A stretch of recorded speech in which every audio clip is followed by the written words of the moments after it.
In Maryland, dramatic new video showing the very moments a teenager opened fire inside of a crowded Montgomery County shopping mall. Late today, we learned that the young suspect is set to remain behind bars. Fox 5's Bob Barnard is in Rockville with the latest on the case and also more on that chilling video.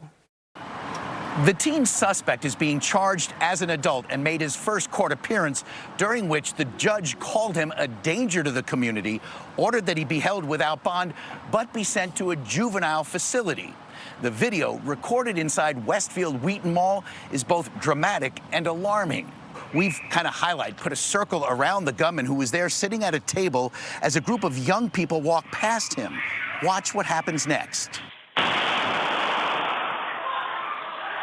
Now, Montgomery County police say a 13-year-old boy was shot in the leg and taken to the hospital. They say he's going to be okay.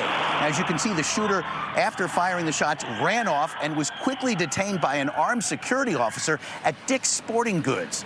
The gunman is a 17-year-old that police identify as Diego Tercios Avalos of Silver Spring. This all happening Friday evening around 6 o'clock and right next to a children's indoor playground at the mall, filled with toddlers and adults.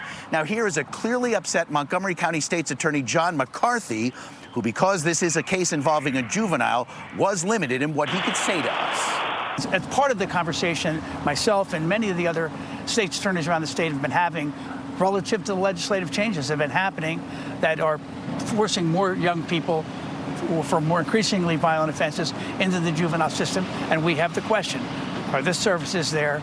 Are we ready to that balance out services to the child and public safety? And I think both have to be discussed.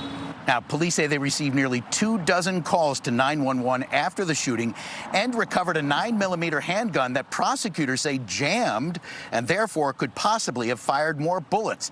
At the time of the shooting, the suspect was seated next to the Cinnabon in the mall. Prosecutors say they don't know whether the shooter targeted his victims.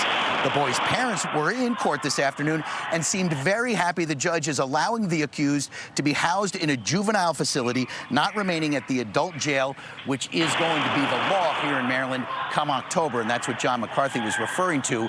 The young suspect is a junior at Blake High School, where there was a shooting in the school's parking lot just this spring. His public defender says the accused has social and emotional issues and is now facing a number of charges, including attempted second-degree murder.